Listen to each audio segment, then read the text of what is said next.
Something strange happened to me last Sunday. For months, I felt the inclination to let someone pray for me in church. And for months, I resisted. Something inside me wanted it, but something inside me also definitely didn't want it to happen.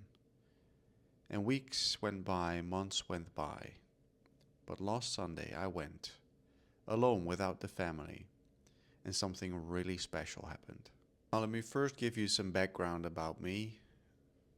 I have lived most of my life in my head, very analytical, very intellectual, and not in my heart. I didn't feel much of anything at all. And as most people who live in their head, it's quite difficult to build a relationship with God. I did not build a relationship with God. I challenged people on their beliefs and asked them to rationally explain to me what it was they actually believed. And then at some point, I didn't even find God. I dare to say God found me again. And it was while I was on a journey from my head to my heart. And then at some point, I thought, maybe we can go to church. Because that's where people go, right? Who believe. And the first thought I had was, nah, that will probably just get in the way of my relationship with God. But after a while, my wife and I decided to go together with the family. And there it was, on a Sunday, sitting there. There was a weekly invitation to let someone pray for you. And I knew I wanted that. I needed that. But something in me couldn't. For a few weeks in a row, we decided not to go because it was just a big hassle with all the little kids. And I was on the phone with a Christian that I know. His name's Mark. And I explained to him my struggle with letting someone pray for me.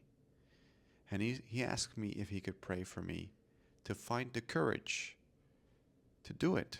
And I said, let's do it. So on the phone, he did a prayer for me and he supported me. And then I felt very encouraged, but still for weeks, I didn't go. And then last week, I got a text from him asking, hey, how you doing? Did you go to church? Did you let someone pray for you? And I said, this Sunday, I'll go. And then after I texted that, I was nervous because I thought I'm either gonna disappoint him, which I don't want to do. I want to say what I do and do as I say. Or this is gonna be a very scary Sunday. And then this Sunday, I went, right, without the family. And instead of sitting where we normally sit, I decided to already sit quite close to the place where people pray for you.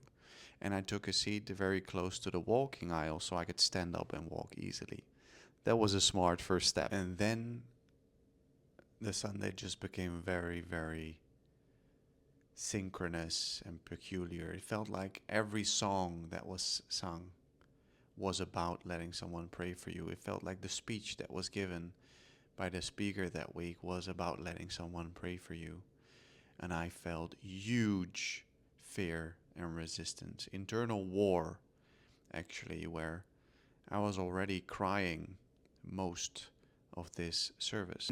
The moment came where the speaker invited people who wanted to be prayed for to stand up and walk towards the place. And I was still quite afraid and didn't actually know how it worked. So I was looking around, seeing if someone walked there, and someone else did. And maybe it wasn't even me, but I stood up and walked behind her and walked towards a man and a woman. And I told them, this is the first time I'm doing this. And the man said, well, probably not your last. And before I had finished my own sentence, I broke down in tears. Because they saw how emotional I was, they decided to bring me a bit more to the corner so there was a little bit more privacy. And they gave me the time to catch my breath and be able to speak again. And I told them that I had felt the urge to let someone pray for me for months, but I felt this huge resistance, and now I was here. And I told them that for most of my life I had lived out of my head and was an avid atheist, and now God had touched me and I was living more from the heart, but there was still so little trust to let other people help me or carry me, and there was shame, and I asked them to pray for me so I could be free of those things. And both of them placed their hands on my shoulders and started to pray, and it was a beautiful moment. My emotions started to come up again, but I felt very supported. At some point, I felt the urge to place my own hand on my heart, and the man who was praying for me saw it, and he placed his hand on mine and asked for freedom in my heart, and actually for the Lion of Judah to roar again, which is my name. I'm Judah. And it was a beautiful prayer where at some point my heart even started to shake, and I thanked them and walked back to my seat. When I was reflecting on this, I realized that I don't usually even trust people that are very close to me. And now I trusted two strangers with something so vulnerable and so intimate. And I got rewarded for it because they were able to help me feel supported and become free of something that was bothering me, which was beautiful. And when I walked back, the man who was sitting next to me didn't see everything, but he saw some, and he knew it was an emotional moment for me, and he placed his arm around me as well.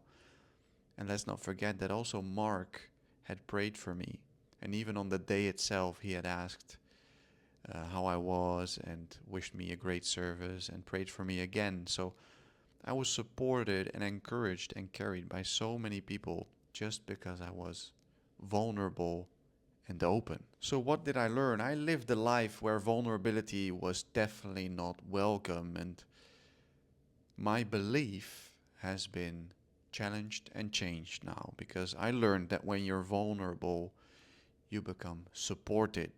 You're not alone. There's many people around you ready to hold you up when you have a difficult time. Many high performers push through everything, ignore what they're feeling, and also live most of their life from the head, which served them because probably they have a lot of wealth and recognition from the world.